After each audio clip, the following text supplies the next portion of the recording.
Hi, and welcome to today's webinar, Unlocking Campaign Potential Through Consistent Messaging and Contact Data Strategy.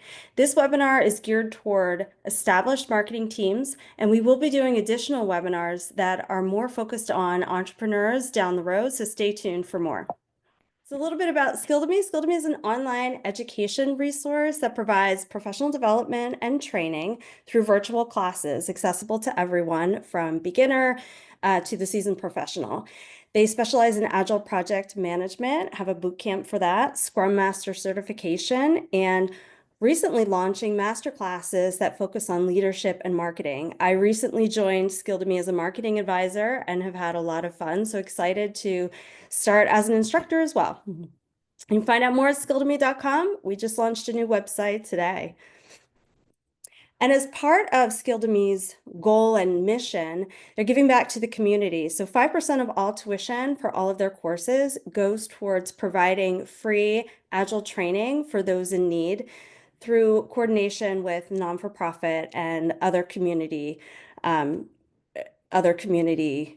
shelters.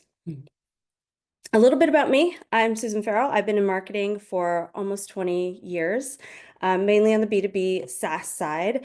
I've been down from startup all the way through to large enterprise, PE-backed, spent most of my time at Dow Jones, dabbled at the Wall Street Journal.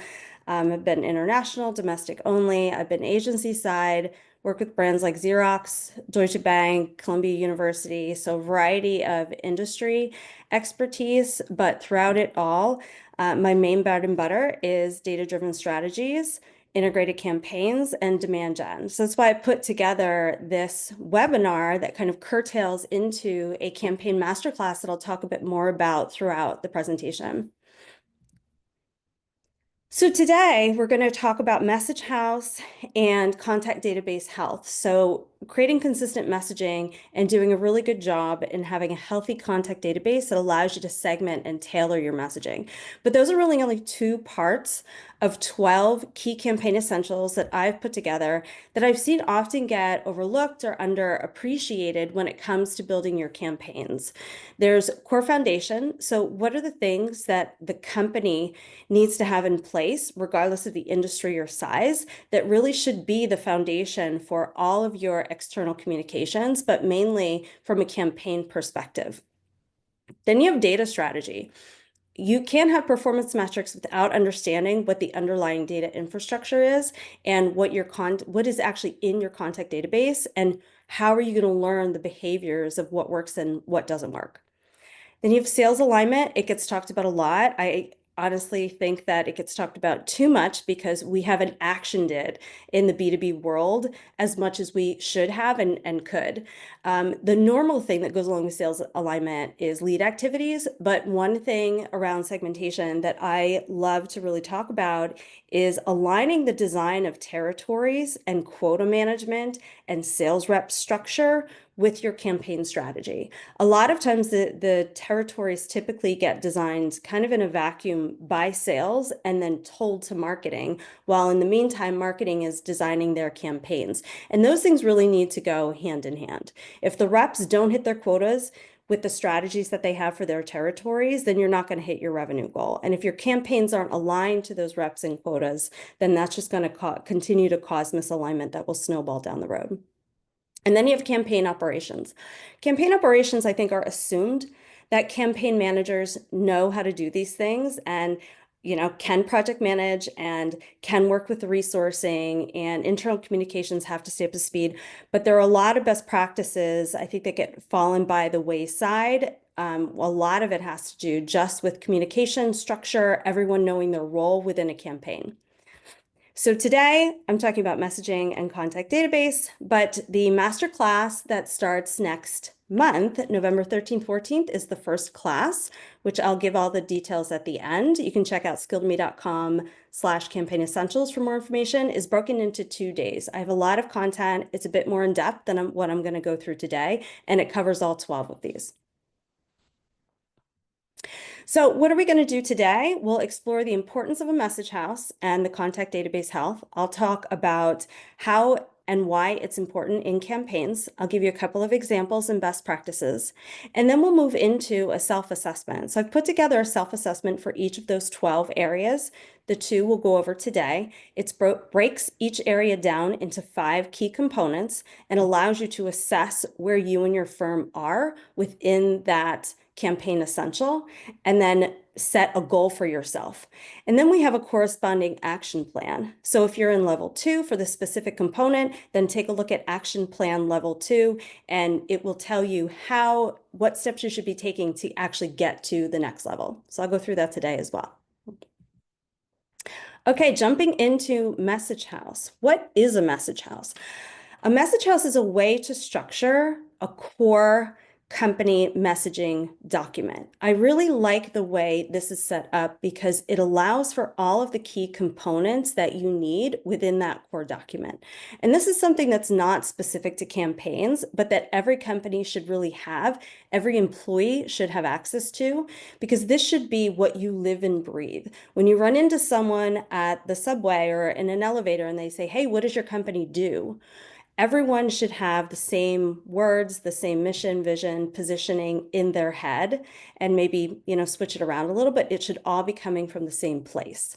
So Message House is structured in that the company's vision and mission that typically comes from the CEO is at the top. And then you have your top line strategic positioning. So this is agnostic of industry, of any sort of segment. What does your brand do? What does your company do? That is your top line strategic positioning, and it needs to be broad. If you're global, it still needs to be there, it needs to be broad. Then you come into your pillars. So these are where your primary segment value prop is going to come in. And this is something that needs to be aligned across commercial, delivery, marketing, CS. Everyone needs to understand who is our primary audience. This does not get into the breakdown of your granular campaign segments, but it is your top line, and I'll show you an example in a minute, value prop across those primary segments. And that value prop needs to include benefits and competitive advantages. I've seen messaging where it's great and includes benefits, but it has nothing related to competitive advantages. And those are things that really need to be included in that value prop and reinforced as well. And then at the bottom, as your foundation, you have your brand proof points, and it's typically 5 to 8. And these are proof points that can be backed up by fact-based statistics. And it is even better if those stats actually include data. Then you can tout that. And again, I'll show you an example. But it supports those proof points, and it gives you the right to say that and to push that out in market. Now, Message House is typically not owned by campaign unless you're in a smaller company and you wear a lot of hats, which also happens frequently, but it's typically owned by brand, communications, or content. That's not to say that from a campaign manager perspective, there's nothing you can do if the brand team didn't hand this to you on a silver platter. So we'll talk about that when we get to the self-assessment and the action plan.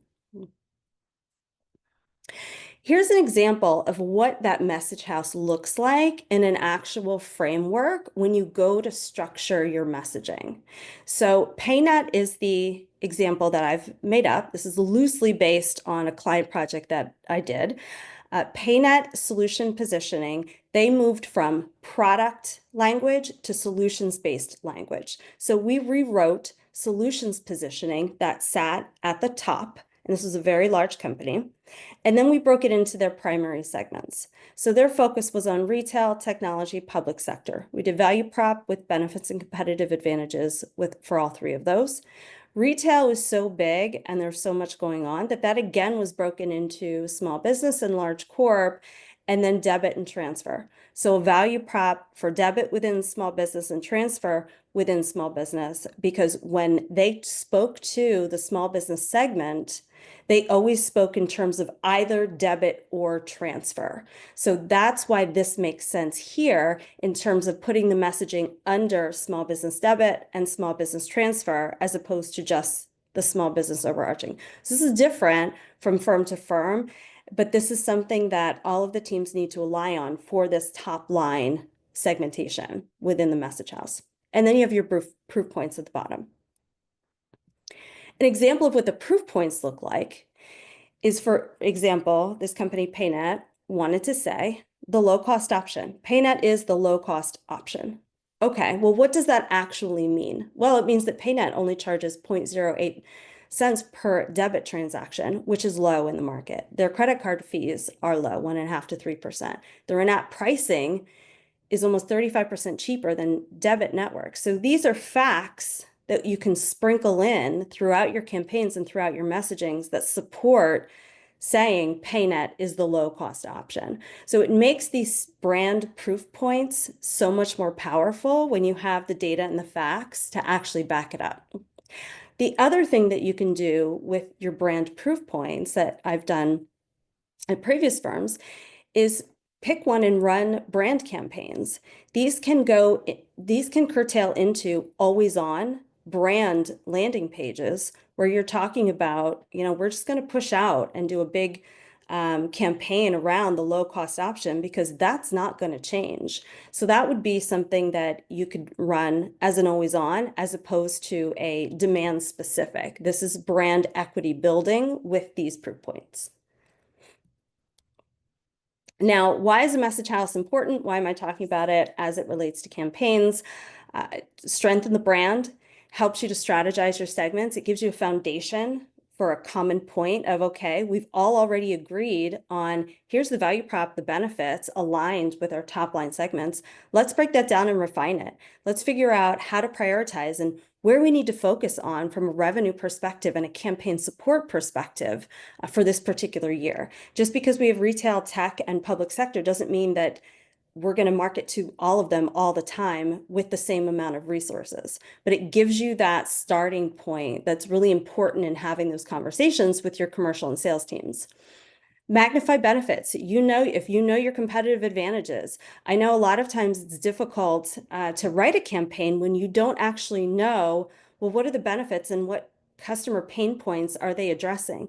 All of this stuff should be foundational to marketing and to your firm, that you're not scrambling every time you want to run a campaign. Well, let's find a new benefit, or let's figure out, redo a competitive comparison.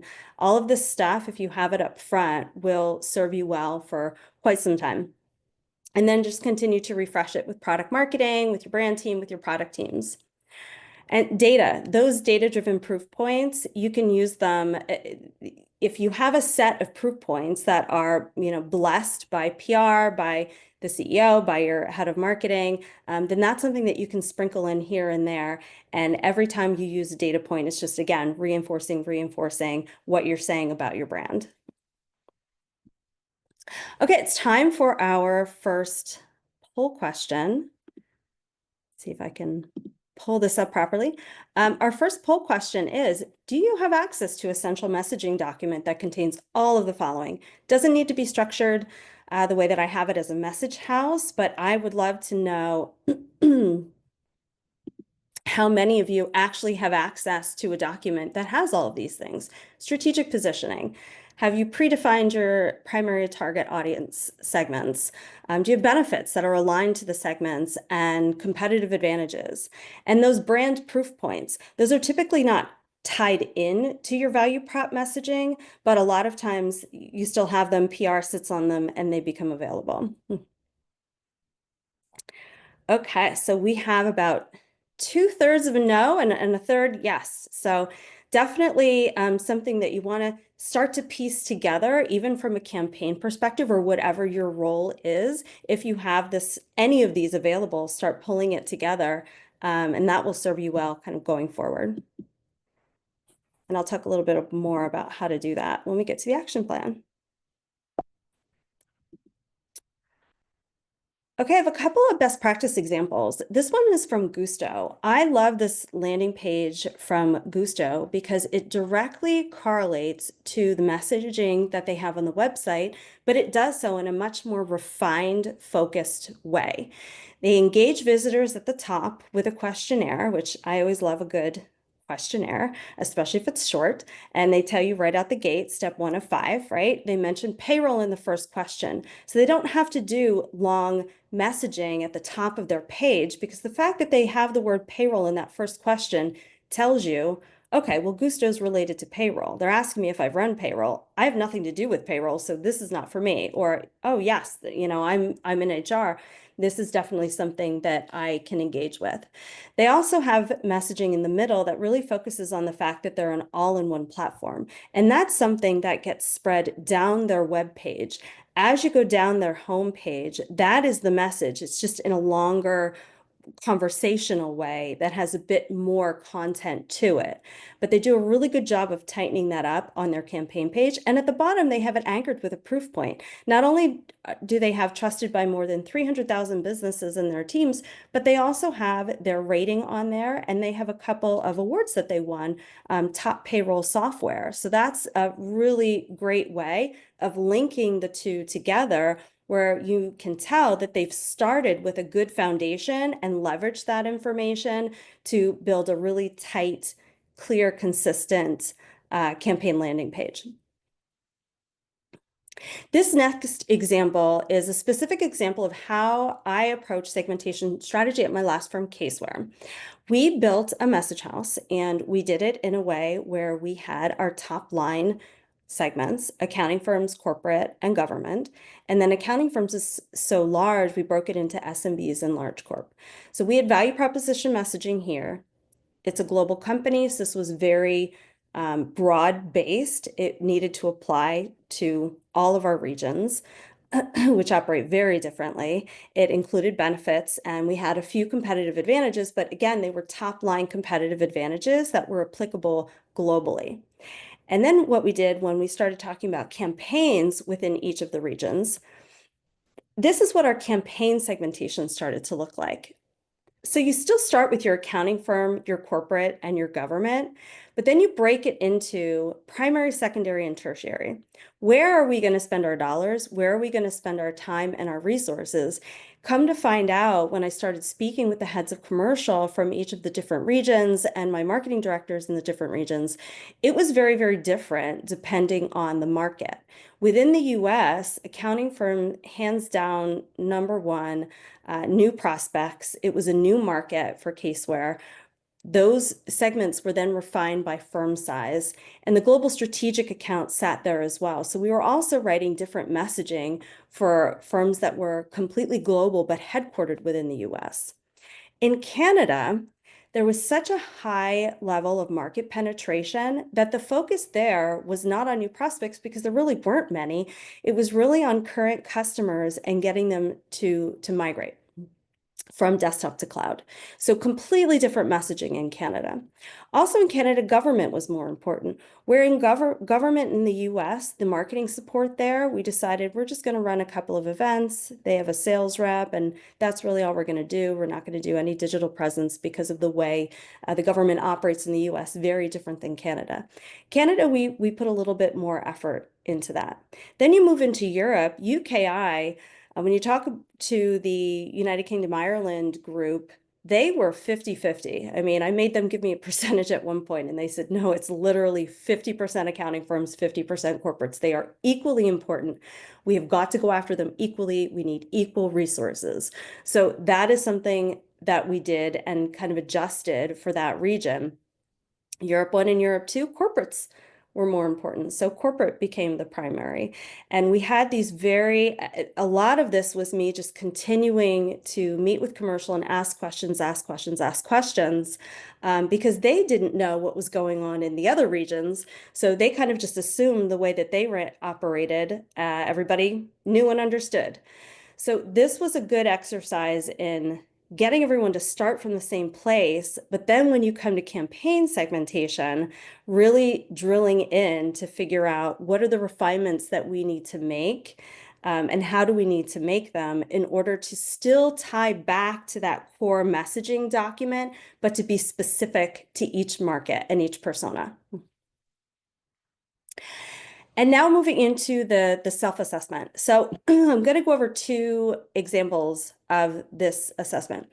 It's broken into 5 key components, like I mentioned earlier. For messaging, it's that top line strategic positioning, having your aligned segments across your delivery team, your commercial team, and your marketing team, having the product market fit with benefits. So it's not just about who are we selling to, but can we align on what we're selling? And when I say what we're selling, it's not just, oh, we have this product, this is what we're selling.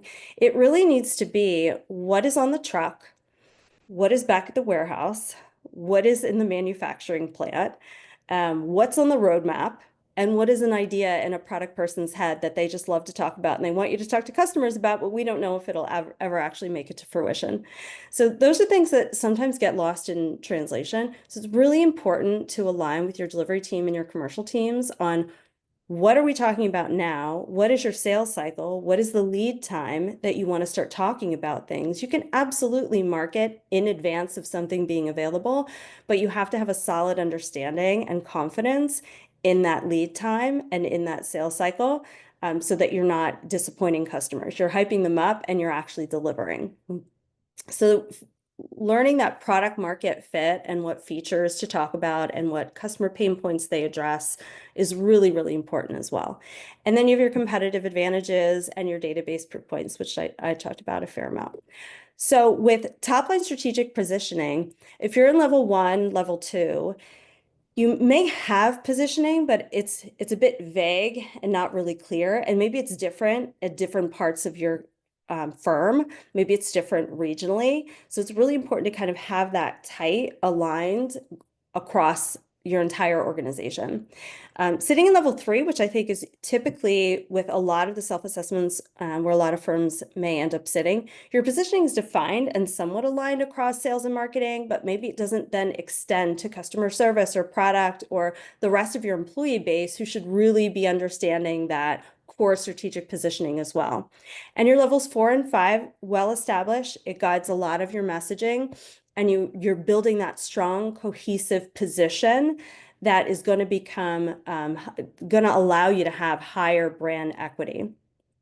And then sitting in your product market fit with benefits, you're struggling to define what you're selling and who our target customers are, which I have absolutely been in that bucket recently with firms that are larger than you might think sit in that bucket.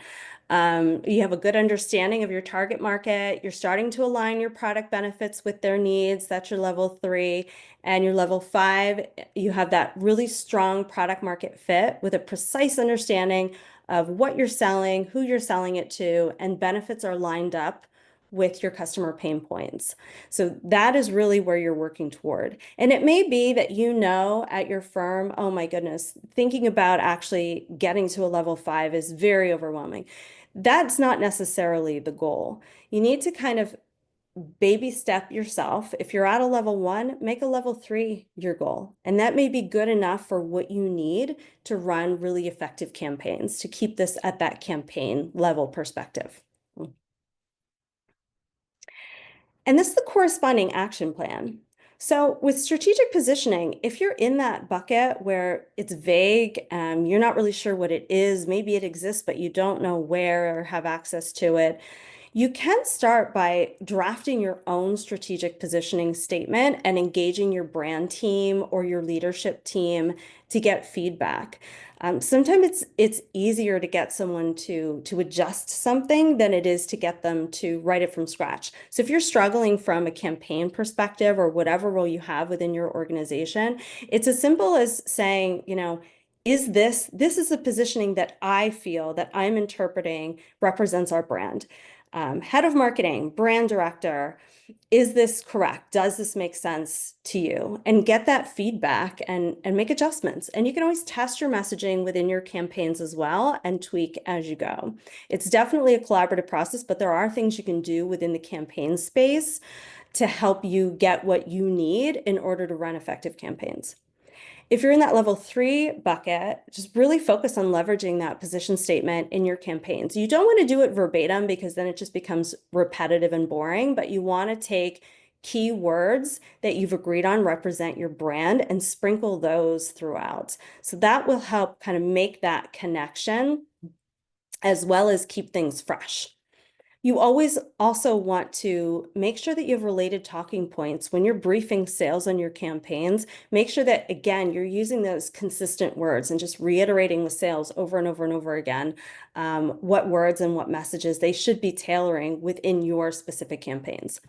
And then your levels 4 or 5, if you've got it, strategic positioning, everyone knows what it is. That's fantastic. Continue to relate back to it. Also continue to make sure that it stays with the times. And if as the industry changes, as your customer base changes, you're revisiting that strategic positioning and become an advocate for it. When you have new people, when you have new sales reps, especially who do a lot of talking to clients and prospects, be that advocate and make sure that everyone has access to it and understands it and knows how to talk about your brand.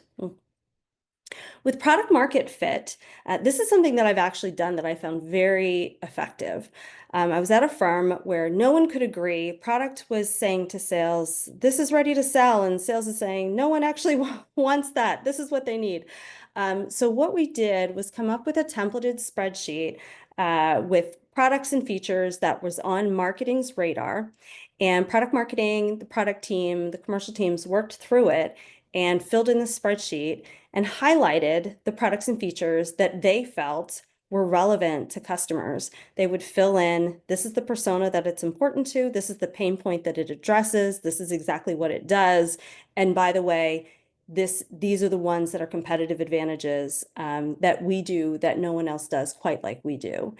And it took a little bit of time, but we found some advocates within product, and that really gave us something to work with without us, without the marketing team doing all sorts of research and tracking down competitors.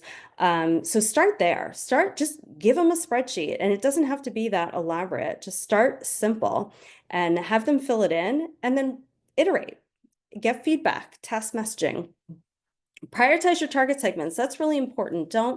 I know this phrase gets used a lot, but don't boil the ocean. Start with your primary target segment. Finely tune your benefits for that segment and start there and just work through that.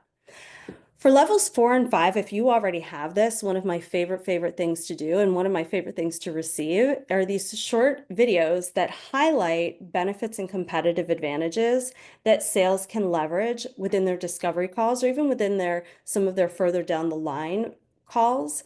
I had a vendor sales rep send me, after we had an hour-long discovery conversation, he sent me a follow-up email, and it had 3 very short videos about 3 specific things that I said I needed or I was concerned about. He sent it to me, and these videos outline for me how they handle those things. It shows active listening. It shows that they actually can do what I was asking them to do, and that it wasn't just the sales rep, saying, yes, of course we do that. Of course we do that. I could actually see it tangibly in a screen recording, how it worked. So this is something that works really well if you have those benefits pinned down and if you have the resources to do these little videos. They're very powerful within the sales team as an enablement asset. Okay, moving on to contact database health. Context database health is one of my favorite things to talk about because I love data. I love using data in campaigns. The cleansing cycle, as you can see on the screen here, there's a lot of steps to it. I think it's really important for campaign teams to understand what is in their database, how healthy it is, how accurate it is, because you're going to then leverage that data at the beginning from a strategy perspective. You're going to be able to look at prospect behavior, customer past behavior, and use that to guide what activities you're going to do within your campaign. But you're also going to leverage it to build your segments. You can build a segment any way you want, but if the data is not in the database, or if the data is inaccurate in your database, you're not going to be able to track anything correctly. You're not going to be able to run your email marketing campaigns. You're not going to be able to learn the behaviors within those segments. So it's really important to have a good relationship with your database, understand where it is, and take the steps to get it clean and get it to be maintained and get the volume up. This is an example of a way that I have assessed contact databases in the past. It starts with taking a look at your active contacts. How many, and active contacts, a lot of these definitions are just variable from firm to firm. This is how I've defined them when I've done this. Active contact being performed a response activity. Response activity can be anything from filled out a form, clicked an email, You can include or exclude high value page views, higher value forms, whatever this means to you. So you have your active contact pool. Then you need to take a look and see, well, how many of these people are actually reachable in that they have a valid email address? And then of that, once you know who you can reach, what do you know about these people? You know they're active, you know you can reach them. What else do you know? So we have a basic profile, which is typically going to be full name, company, title, country. That you can get minimal amount. Then you move into a complete profile. All of this, as you can see at the bottom, is leading toward identifying personas. You can't identify personas without data points, right? So this is actively trying to move your contacts to the point where you can identify what persona they fit within. Your complete profile can be customer versus prospect, industry, job level, whatever data points you need in order to be able to identify what persona they are. And that's a really powerful thing to be able to get there. And it's not just to set it and forget it. People move, there are mergers and acquisitions. You have to stay on top of these email addresses to make sure that they continue to be valid if they're valid today. This is a quick example of how I've broken this down in the past, because you want to set goals for each of these levels. You've got your active contacts. If you have a bucket of active contacts, your goal is to increase that volume. You want more active contacts, right? And that's going to come from inactive contacts that you already have in the database and your prospects. Prospects haven't engaged with you yet. Your inactive contacts have engaged with you, but not within the past year. So those are the buckets that you really want to try to move into that active contact engagement bucket. Then when it's reachable, you want to start enriching. Once you hit reachable basic profile, you really want to start enrichment. And you do that through progressive profiling. You can do that through different data enrichment databases like a ZoomInfo, but you also want to start identifying non-targets. Who do you not want? Who is kind of clogging up your buckets here? And that could be competitors. It could be people who you've identified data points that you don't want to sell to or that you are not yet ready for. And then you can create your own segment and kind of pull those out of your active persona segments that you're working toward.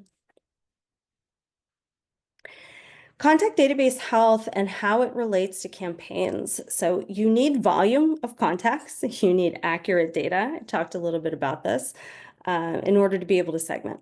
Segmentation is one of the most important things within campaigns and really personalizing not just your messaging, but also your activities. You may write completely different activity plans for different segments, depending on the industry that you're in, depending on what your firm does.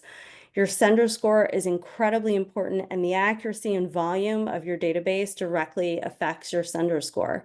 It's not just your emails that go into that. Anyone who sends emails out of your email marketing tool is going to affect your sender score. So that is something that you really need to stay on top of and know what your sender score is, because you don't want to be sending emails with a bad sender score because it will just start to snowball. Prospect sourcing. That's a really important area as well, especially when it comes to collaborating with sales. How are you finding new people? There are specific ways to do that. So understanding the strategy that marketing and commercial has when it comes to finding new prospects is really important, because that's also something that you want to make sure that you're collaborating on and not stepping on each other's toes or wasting resources. Okay, we are going to do our second poll question here. Our second poll question is, on a scale of 1 to 10, how healthy is your contact database? 1 being very unhealthy, 10 being extremely healthy, 0 being, I don't know. If you're not sure where your contact database is, you can just answer with 0.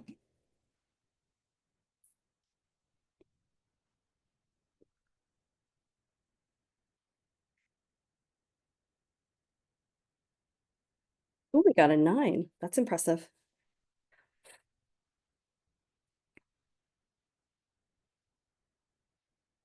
Okay, we got a bit of a mixed bag, a couple, few don't knows, and then some 5 to 9s, which is great to see up going toward the healthy side.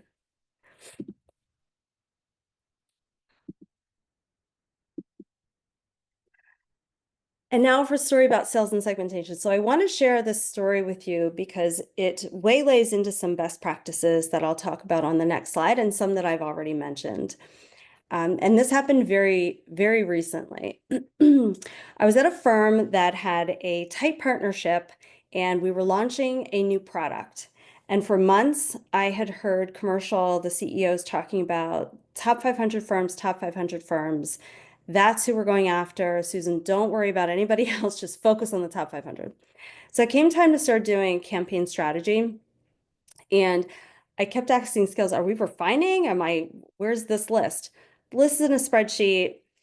Take a look at the spreadsheet, disparate information, not a lot going on there. Mind you, we had a CRM, but the top 500 was in a spreadsheet, as is probably pretty common. So I had a meeting with key people from sales, the SVP of sales, director of sales, the top sales reps, pulled up the spreadsheet. Okay, guys, top 500. Am I literally going 1 to 500 and just, working out my own campaign?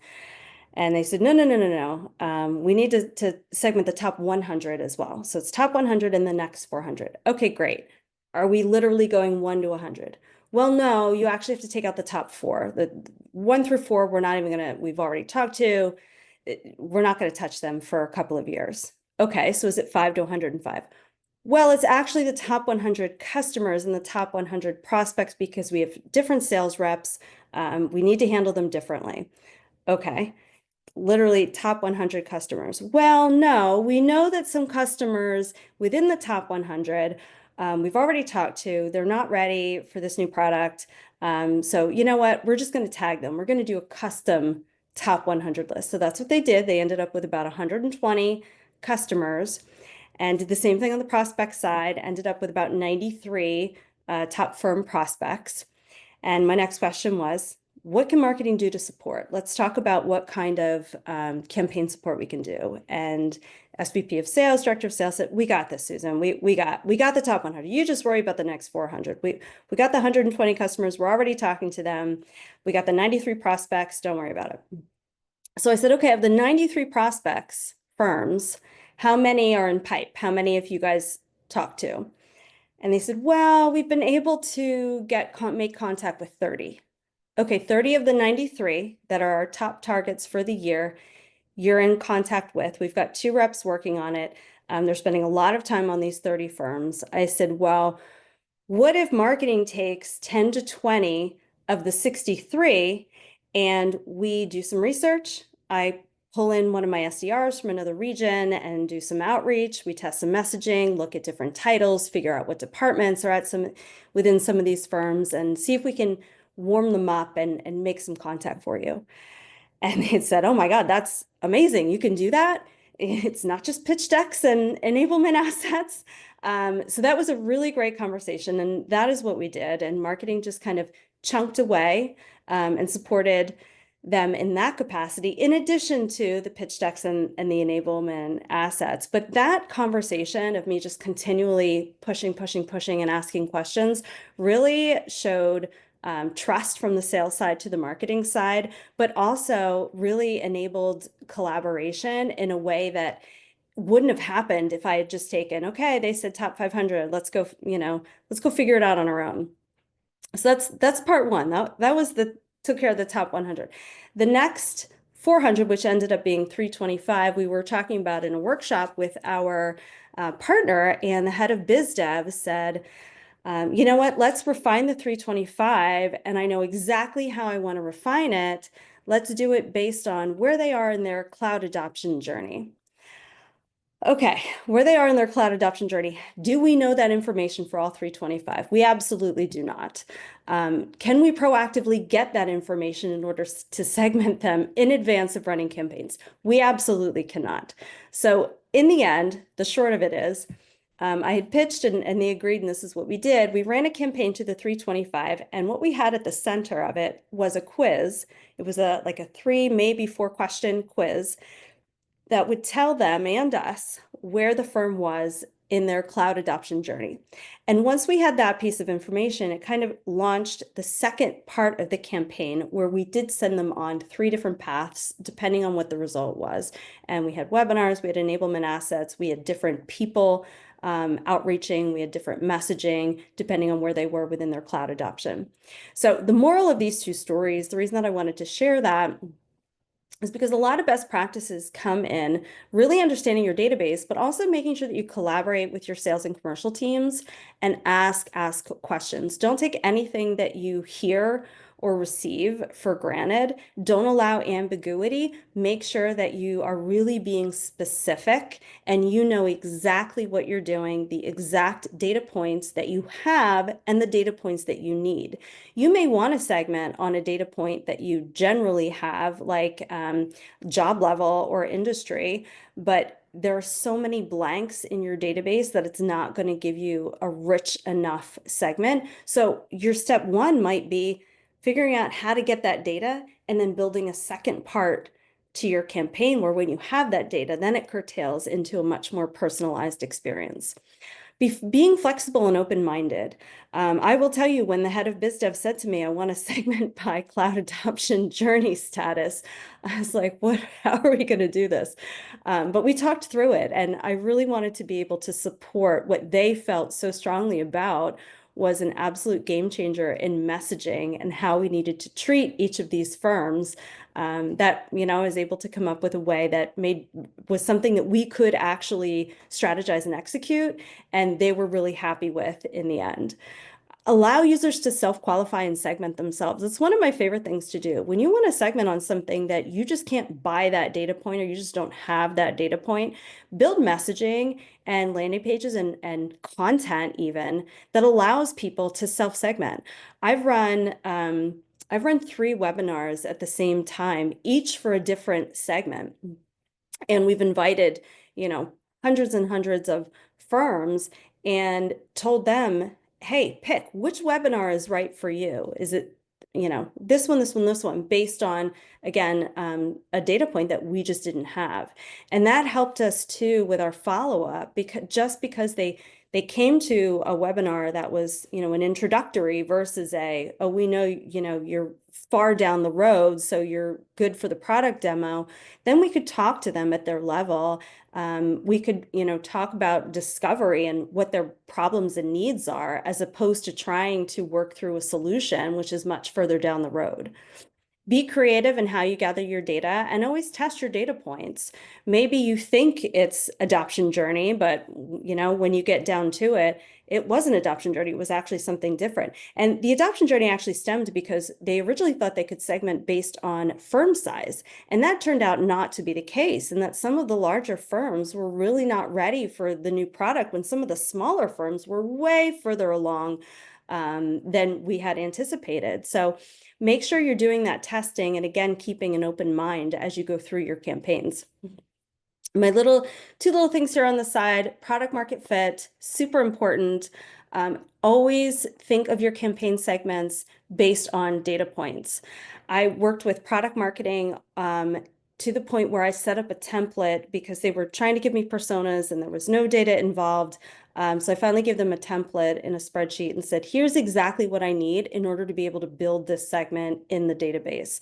And the product marketing manager at the time was like, oh my gosh, this makes sense to me now. And she filled it out, and it was great. So not everybody thinks of segmentation in terms of data points. That's something that I've learned, even though that's how my brain works.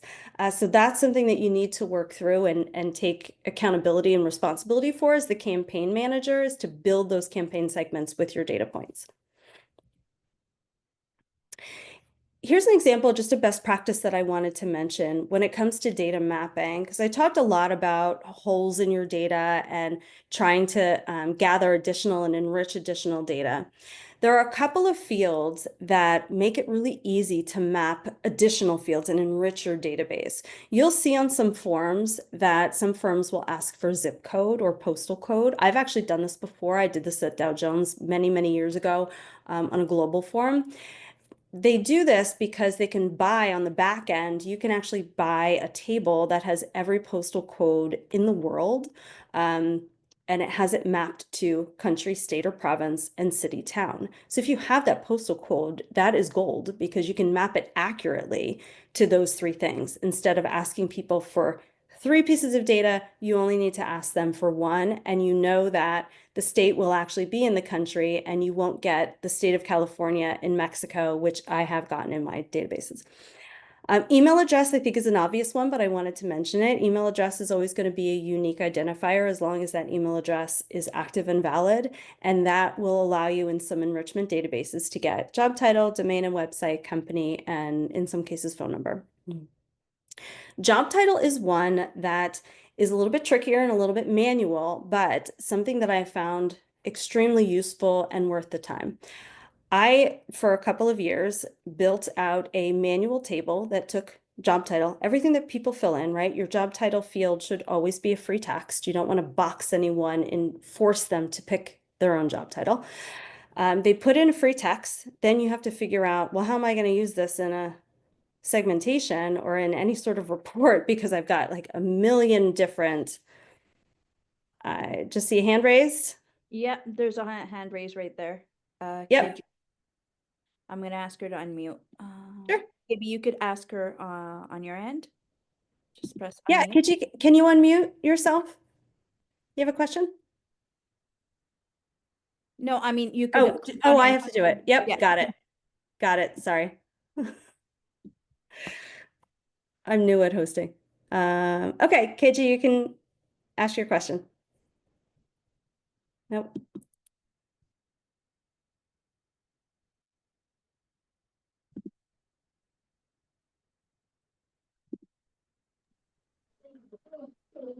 There we go.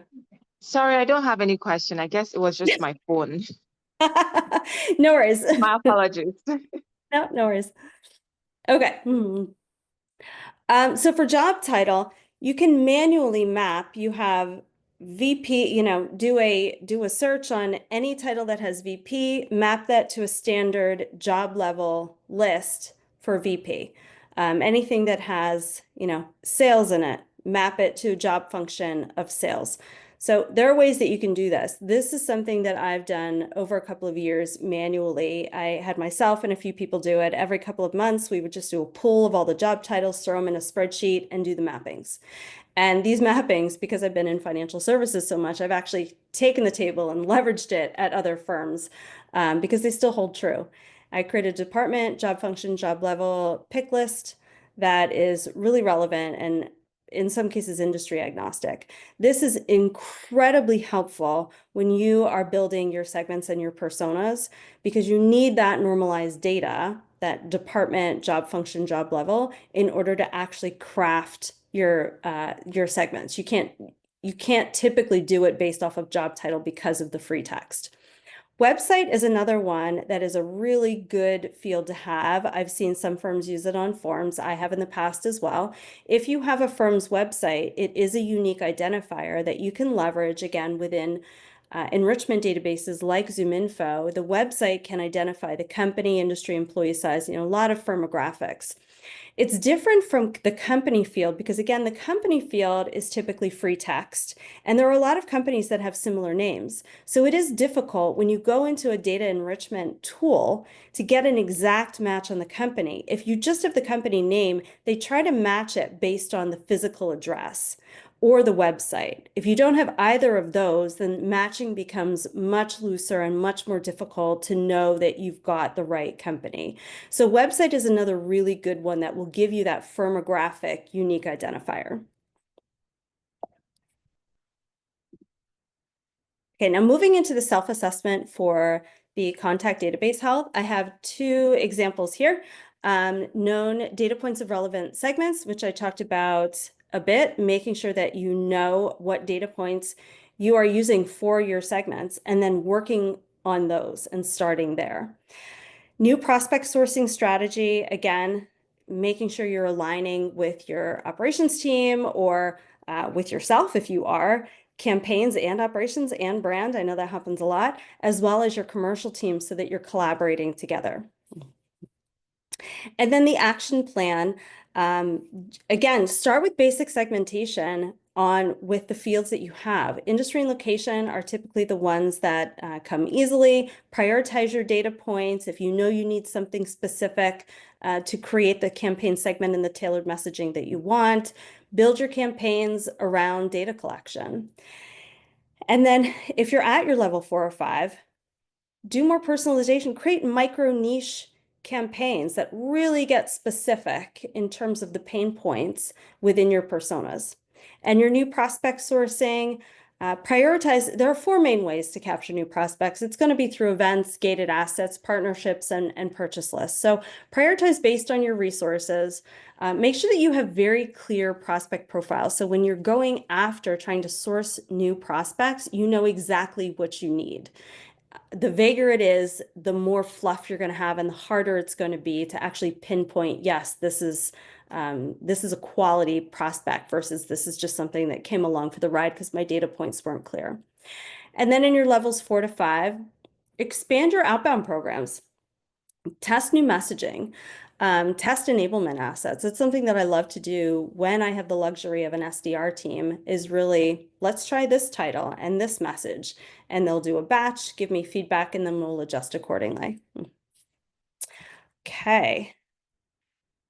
Key takeaways, your well-defined message house, accurate well-segment contact database, those 2 things really work hand in hand. A lot of what I talked about is around campaign segmentation, which is so important and is empowered by having a clean contact database and tailored messaging provided by your well-defined message house. Regularly assess. Do self checkpoints, see where you are with each of these things and measure your progress and set realistic but ambitious goals for yourself. And then drive measurable improvements along the way. So real quick, I'm just going to talk about the masterclass. There is a 12 key campaign essentials you can't overlook. That's my marketing masterclass. It covers all 12 of these areas. The format is similar, but a bit more in depth to what I went through today. I have more examples and use cases. We'll talk about how it's related to campaigns. It'll be a bit more interactive. I'll showcase some best practices, and then we'll do a slower walkthrough of the self-assessment. That's something that I will send out in advance because I want everyone to do it as we go and ask questions, really specific questions that you're facing or challenges that you're facing as we go. And then we'll talk through the action plan to make sure you're set up really well for success. This is a course overview. I will send this out to everyone after the webinar. This class right now is offered once in November. It's a 2-day class in December and the second week in January as well. It's all virtual. Each class is 3 hours. We'll do some polls. I also have the Campaign Essentials Playbook Assess and Act. So this is going to be a compilation of all of the self-assessments and all of the action plans all pulled together. I will also throw in some use cases and best practices in this PDF that you will get that goes along with the class. Registration is at skilledme.com/campaign essentials. The promo code for today is promo15. So it's PROMO 15, and that will give you 15% off, which will bring it down to $935 after the discount. And that is everything. I left a little bit of time for Q&A. Does anyone have any questions? All right, Brandy, you have a question. Hi, actually I have 2 questions. You mentioned ZoomInfo as an enrichment database for your database. How do you go about keeping it clean and rich and accurate? Do you have any other tools that you use? Are you gathering information from your marketing activities? And then second question was around the idea of the videos for sales enablement. I love that idea. But do you have a feedback loop, or how do you take information back from sales and then use that to pivot your segmentation or maybe redefine who you're going after? Yeah, so the ZoomInfo question about cleaning the database. So that starts in a couple of places. You have to start at the source. for one. So where is all of your data coming from? So taking a look at all of your forms, and one of the things that I like to do when I have the resources to do it is add a plugin to the forms that helps to validate some data at point of entry. So when you can do that at forms. Then the next step is running it through a cleansing program. So again, a lot of this is, does the tech allow, right? So if you have the technology that allows it, creating an actual cleansing program within your database workflow that as data comes in, it's going through a cleanup. And that is in a variety of ways. And a lot of the mappings that I talked about come into play when you build that cleansing program. I've built, for example, we had a lot of states coming in and the states were misspelled, some were abbreviations. So I had a dirty to clean mapping that we ran all data through. So it would take whatever the state said and it would map it to the clean normalized version. So you want to start at the source, build in a workflow within your database, and then do regular enrichment and cleanses. And that can be, typically quarterly. I wouldn't do it any less than or any more than quarterly, where you're kind of taking your data out, sending it to be cleaned and validated, and bringing it back in. There are also plugins that you can do that ping the domain and the username that will give you whether or not someone has a valid email address without actually emailing them. You can send them welcome emails. There are a lot of different ways. It really depends on the technology that you have and the resources that you have, but it's really start at the source, build something in, and then do a quarterly full cleanse.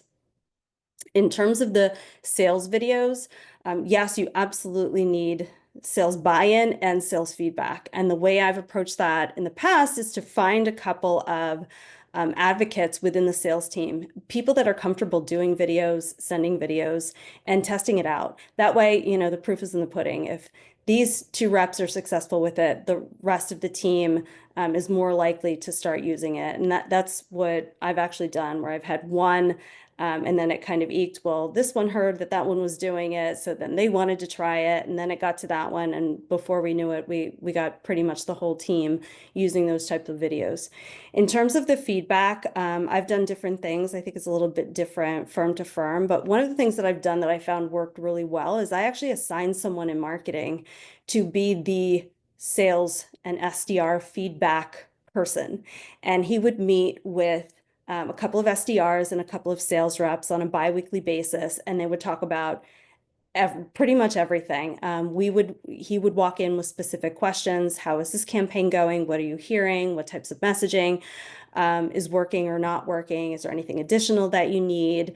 And he would bring that back to the group, the rest of us in marketing, and we would kind of break it down. And if we needed additional information, or if I needed to talk to the VP of SDRs or sales, then that would happen. But that really, it gave the SDRs and the sales reps, made them feel heard without taking up multiple people's times and without people stepping on each other's toes. So it worked really well having that designated role within the team. And it didn't really matter what role that actual person has within marketing. It was really his personality fit well.